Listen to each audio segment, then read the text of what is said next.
The date is Monday, April 17th, 2006, and these are yesterday's results. So I'm going to come on to today's fixtures in a second, but you can see Aston Villa 3, Birmingham 1. This is the game. I don't know if anyone will remember this. Gary Cahill, acrobatic volley, one of the best goals of the 2005-06 season, and then Liverpool beat Blackburn with a Robbie Fowler goal there.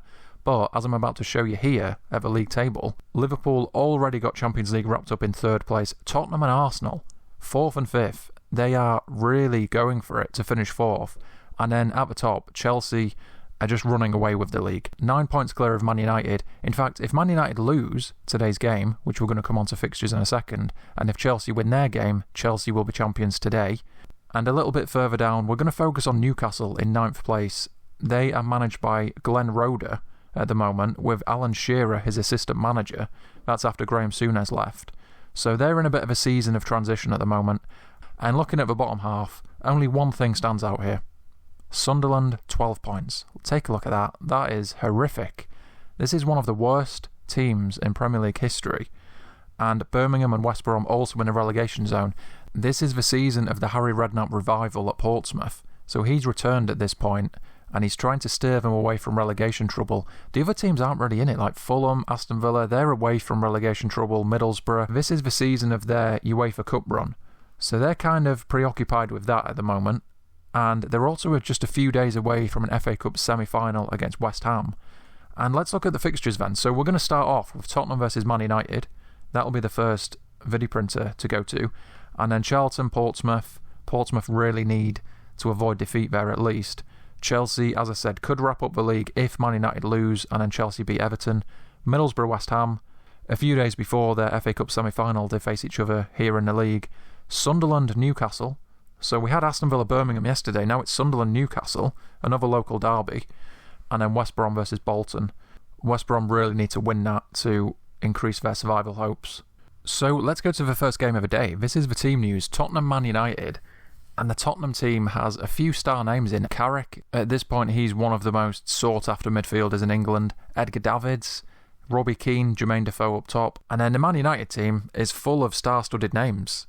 All the way from Van der Sar to Gary Neville, Rio Ferdinand, Vidic. Vidic has only just joined though. And this is a season that's a little bit tricky for them. Roy Keane left a few months earlier after that MUTV interview. Wayne Rooney, Cristiano Ronaldo. Rooney, I would say, is the main man here at the peak of his powers. And he's the one who opens the scoring 8 minutes in. And he adds another in the 36th minute. So any hopes of Chelsea winning the league today are pretty much over already. Jermaine Genius pulls one back in the second half for Tottenham, and that's how it ends. So Manchester United win 2-1. That means Chelsea can't win the league today, but we'll just look at their team news anyway. Chelsea versus Everton. I just showed you the Man United team. The Chelsea one is even more impressive because the spine of this team, these guys are all in their prime. Cech, Terry, Lampard, Drogba, and then Ian Robben, Claude Makelele, Michael Essien. This is a top team. And in the Everton team, Phil Neville at the back. Tim Cahill's probably the star midfielder at this point for them. And then James Beattie is who they rely on for goals. So just to show you the league table briefly, just for top. Chelsea are now 6 points clear, but they do have a game in hand. So realistically, if they win this here, it would be a miracle for Man United to win it at that point.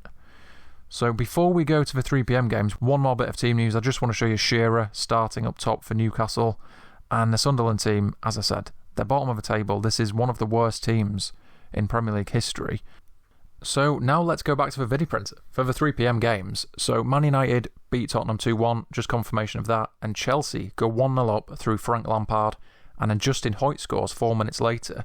Sunderland taking a shock lead against Newcastle. And then Portsmouth, who are still right in the relegation battle, go 1-0 up with D'Alessandro, the January signing, scoring against Charlton. And then Middlesbrough.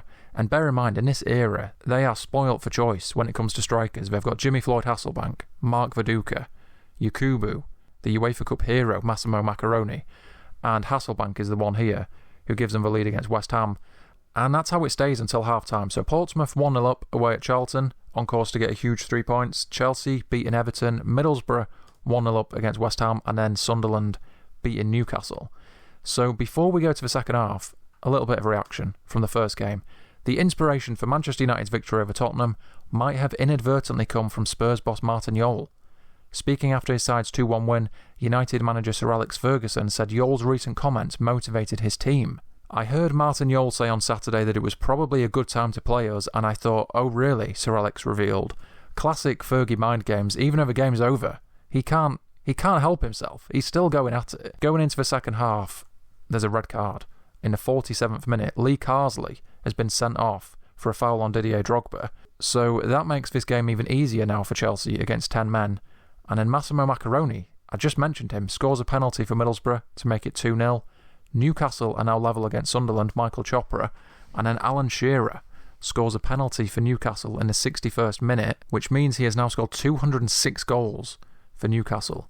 So only 2 months before this, he broke Jackie Milburn's record to get 201. He's now at 206. And then back over at Stamford Bridge, Didier Drogba scores for Chelsea. What a couple of minutes there. Shearer and Drogba score within a couple of minutes of each other, and then Charles Nzogbia makes it 3-1 to Newcastle. But that's not the story of Sunderland-Newcastle. This is the story, because the breaking news is that Shearer is injured. Alan Shearer has limped off during Newcastle's match against Sunderland.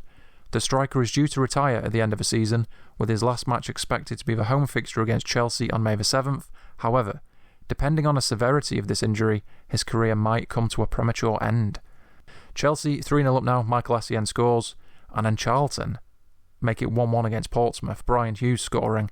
Not only that, Darren Bent scores. So Portsmouth, who looked on course, really, I wouldn't say they're safe if they won this, but pretty much. And now it's all turned around. They're losing 2-1. Newcastle go 4-1 up. Albert Luque, who has just come on for Shearer, makes it 4-1 in the closing stages. And that's how it all stays. So, after all that, this is how things are looking. So I'm going to go to 3-1-6 because I think we need a little recap of all those scores in case anyone got a little bit lost, because I definitely did. So let's have a look. Tottenham 1, Man United 2. Charlton won that game against Portsmouth with that late turnaround. Chelsea, another 3 points. They're not champions yet, but they only need a point after this. Middlesbrough, 2-0 victory against West Ham. And then Newcastle came from 1-0 down. But Shearer is the story of that game and of this entire day, really. So Shearer shocker, career over. Let's go straight to 303. Newcastle reaction. Shearer's career could be over, is the headline. Newcastle captain and assistant manager Alan Shearer believes he might have played the last match of his career. It doesn't look good, Shearer told BBC Sport. They think there might be a tear in the medial ligament, and if that's the case, then that'll be it for me, I'm afraid. Shearer took his record Premier League goals tally to 260 with the penalty in the 4-1 win over Sunderland. So it looks like Shearer's career is over at this point. Let's go to 304, because there's a lot of debate around this time. Who is going to replace Sven-Göran Eriksson as England manager after the 2006 World Cup? And Alan Curbishley, the Charlton manager, has been heavily linked. So England rumours bizarre, Curbishley. Constant links to the soon-to-be vacant England manager's job appear to have unsettled Alan Curbishley. The whole thing is bizarre, the Charlton boss said. Whenever I go into a press conference before a game, it gets hijacked by people wanting to talk about England. Curbishley, Luis Felipe Scolari, Martin O'Neill, Sam Allardyce and Steve McLaren are among the contenders. And finally, we do have one more game to get to, so I'm going to go down to 316. I could completely waste your time here by showing you team news and bigging this up for the next 2 minutes, but I don't want to waste your life like that. So it's West Brom versus Bolton, and it ends 0-0. That's all we have to say about it, except I will go to the table next, and that's where we'll finish this day, I think, and I'll show you straight away 19th West Brom.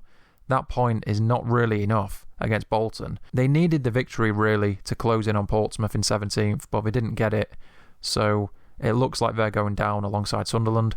And then after that defeat for Portsmouth, Birmingham now have a realistic chance of safety. They're only 3 points behind with a game in hand and with a better goal difference. And further up the table, Charlton are up to 11th after that victory over Portsmouth, Middlesbrough 13th. And let's go to the top half.